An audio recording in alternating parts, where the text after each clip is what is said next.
Welcome back to the channel, everybody. Today's episode, doing something really different, never done it before on the channel, and I'm looking forward to it. I've kind of thrown this thing around a couple of times, but I've never actually tried to fish with it, like fish with it. But it's something a friend of mine kind of put me on to. I've been watching his channel for a long time, and it's very, very basic, minimalist kind of fishing, and you could build one of these things on the riverbank, creek bank, whatever, pretty much if you got a pocket knife with you. Don't need a whole heck of a lot to do it, just a hook, some sinkers, and if you're into lures, that too. But very, very basic thing. Let's get to fishing, and I'll talk to you about it through the video.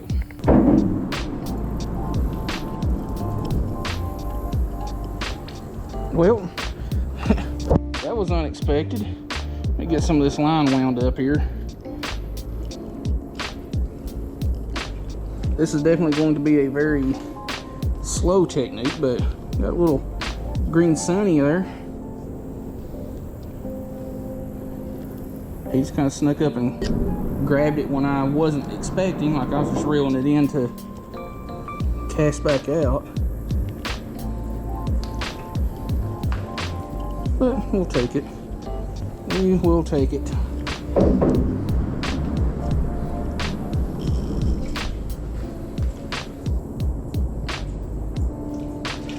Hey, you got another one here.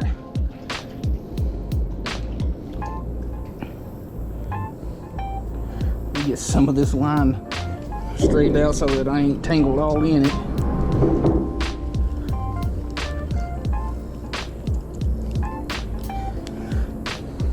Another beast of a green sunny.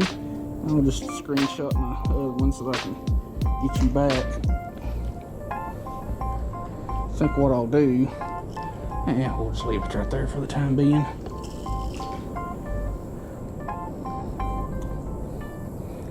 This is definitely a huge learning curve.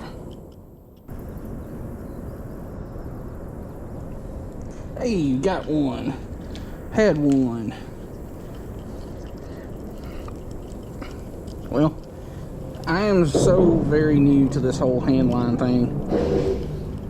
I guess I could put the little lanyard thing up there so it wouldn't flop around. Since I'm so new to this, I'm just doing a little floating jig thing with some night crawler about a foot below the bobber. I'll probably have to increase that.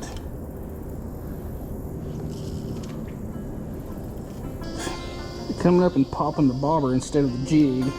Hey, we got another one.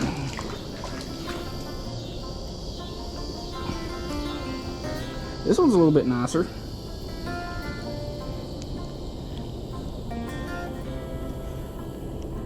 A little bit nicer green sunny. Man, that thing's pretty. Alright. Let's get some pictures real quick and get it back. Yeah, I'm definitely going to have to figure out a couple of techniques to make this a little bit more, I guess, user-friendly. I don't know. But I need to get a couple more pieces of worm on there because they kind of chewed that one up. Now, I really don't know how long I'm going to fish. I'm planning on about an hour, hour and a half. But all of that is thunderstorms that's moving in.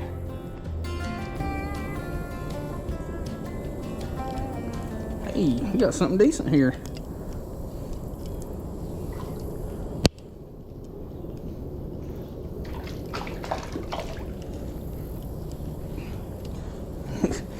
I'm definitely going to have to get used to doing this. But here we have it. My PB bluegill on a, or PB fish period on a hand reel. And where is my phone? Shit.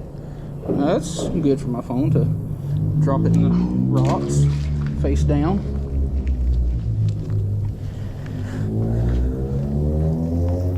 But yeah, I'll have to send this to my buddy Hobo Handliner here on YouTube. He's the one that actually got me interested in the whole handline thing. And see, I got about 15-20 foot right there with just a 1/32 ounce jig head.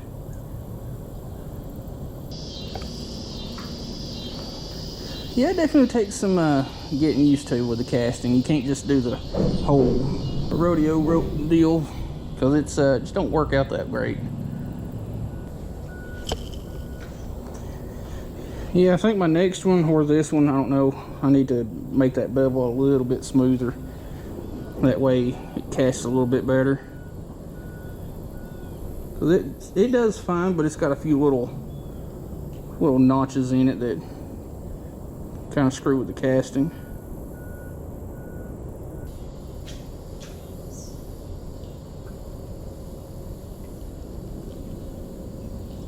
Gotcha. That's a little bluegill. Well, we're not going to count it. I mean, we're going to count it, but not count it. All right, my little setup here is just a little bit of paracord. What I was originally going to do with the handle of it is just bore it out and keep a couple of hooks and sinkers and stuff like that in there, but I didn't go that route. I just drilled a hole through there for a little lanyard, and I really don't know what kind of wood this was. It just came off of a tree branch that was laying on the side of the road. You might be able to tell by that little bit that's showing there, but I just wrapped it in some electrical tape, a couple layers real tight to give it a good texture. You can still see some of the bumps from the wood in there. And then, you know, trimmed all this stuff off and got it kind of deep to where I could get a good amount of line on there. Like I said, this is 8-pound mono, and I should have beveled it a little bit better on this one side. You can see it's not exactly even, but it's got some 8-pound trilene big game on there. But we broke off a little bit ago, so I put a little 16th ounce jig head on to get a little bit of extra distance.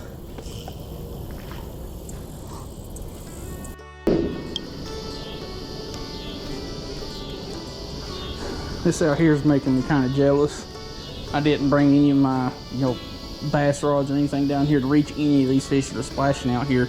Not that it would really do me any good, because I probably wouldn't catch them to begin with, but there are some bigger fish roaming around in here. And I know this more than likely isn't the most exciting thing in the world, but it's something different. You know, a different skill that every fisherman could benefit from. Anyway, I'm having fun doing this. Again, it's going to be a huge learning curve to really get this down pat, but I will try to remember to leave some videos in the description so you can check those out from people that are more skilled in this than I am. I'm probably going to miss quite a few if anything bites at that one, because I've got a pretty good sized chunk of night crawler on there, and it's really much too large for the hook. No, apparently not.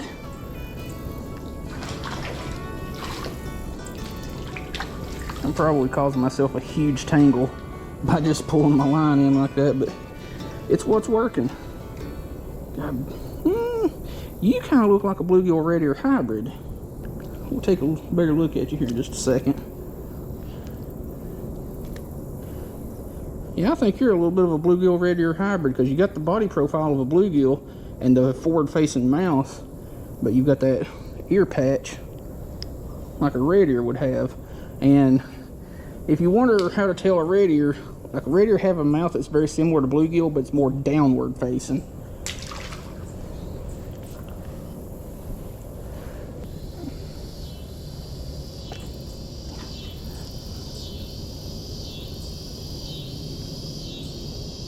Another one. This one's a little bit nicer. Not by a lot, but don't come off, don't come off.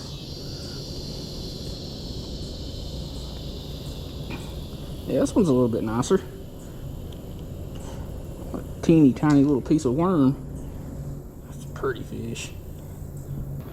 Well, that was your fault. You decided to drop yourself down there.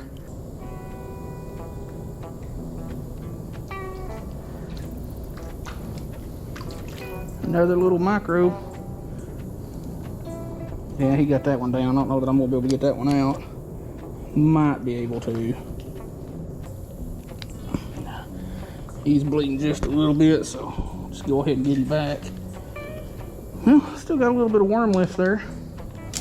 I'll just screenshot one of my other ones instead of making that one suffer longer than I necessarily need to.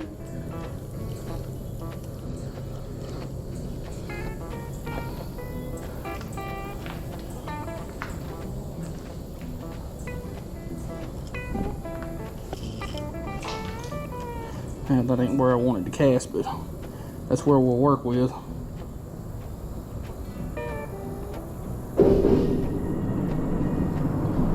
Oh, got another one already. Itty bitty little deal. Just how? How? How? This is hilarious. We're not skunked. We're catching fish, and that's all that matters. Gotta remember that. Hey. Hey, yo. Ah, tangled up in my line, dang it. We're not catching monsters, but we're catching. I need to screenshot that one real quick so I don't screw up and forget.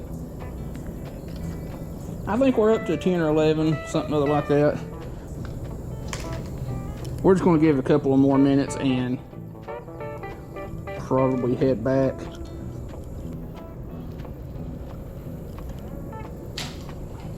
Oh, no, I'm not anymore. Came loose. Do I still have my fish? I have a bobber fish. Another little green sunny. Still got a ton of worm left too. And where the heck did my bobber go? Yeah, apparently you can backlash one of these too. Now that was my fault. I let entirely too much loose line get out. This gear ratio sucks though.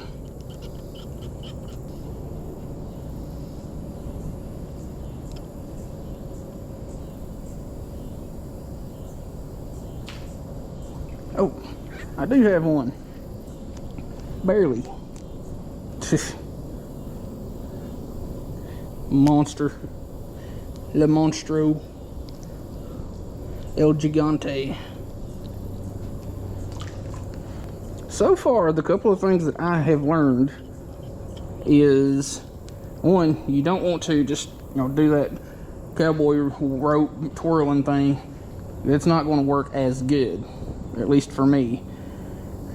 Basically, just get some loose line out, just hold it like that, and just lob it, more or less. And you can also, like when you're waiting on a bite, you can just hold the line. You can hold the line under your finger and feel the bite, or like this, which I think is a little bit more comfortable. Plus, it kind of sets you up for taking up all that slack line between you and your bobber. That way, all you got to do is just yank to set the hook. Now, these little green sunfish are not hard to target. Anywhere that you've got little cracks in the rocks, stuff like that, along the bank, you're going to find green sunfish. You're also going to find bluegill, and you're also going to have a really good chance at finding warmouths. Because warmouth and green sunfish are very, very similar. They're super territorial fish. So they're very often found in, like I said, the same places.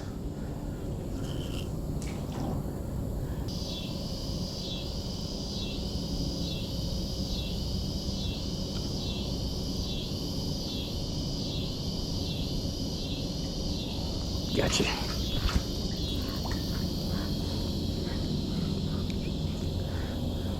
I guess just dragging in a bunch of loose line is going to be the easiest way of handling these little dudes. I ain't got tangled up too bad yet, but another little green sunfish. Your dorsal fin's kind of beat up.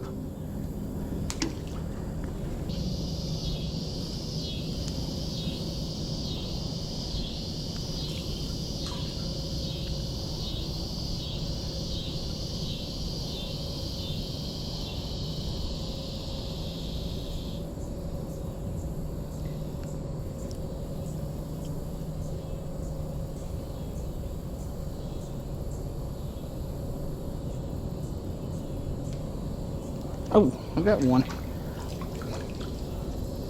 Some of these little greenies, it's kind of hard to tell, but they are there. I don't know if I took a picture of that last one, but I'll look here in just a second. Another little green sunny.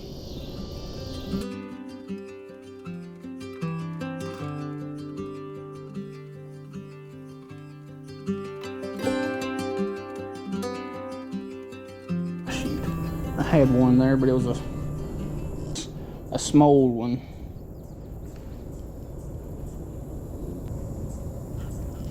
Hey, you got one that's just a smidget bigger, not by much, but a smidget.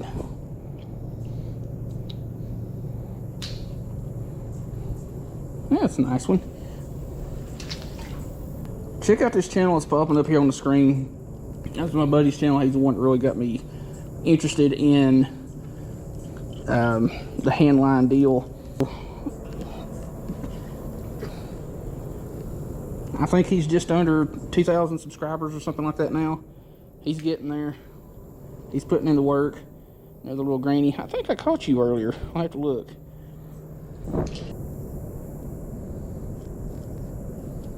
Gotcha.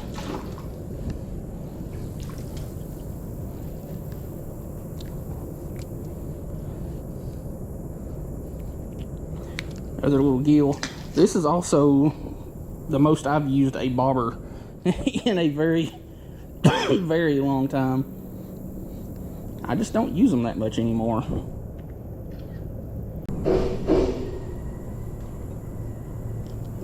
Gotcha. Yeah, you're still there.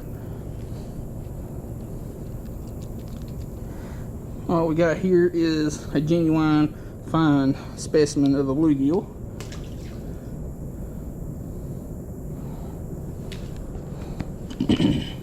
I tell you what, this has been the most fish that I've caught in one single trip in a long time. And it's, like I said, doing a little technique that I am very new at. Like, I don't know crap about hand lines. I am a member of a group that is very quickly growing on Facebook, and I will leave that somewhere on the screen or on in the description or whatever, so you can go check it out. But it's all handline fishing, all different types, species, you name it.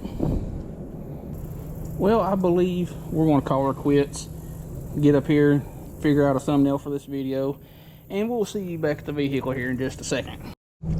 Also, still using the packet cooler for my worms. It's got enough room to stack 2 tubs on top of each other and one of the little freezer pack things. Gotta take that home. Definitely don't want to lose my Leatherman signal. I need to do an update video on that one, because I've had it for several months now and it's been freaking awesome.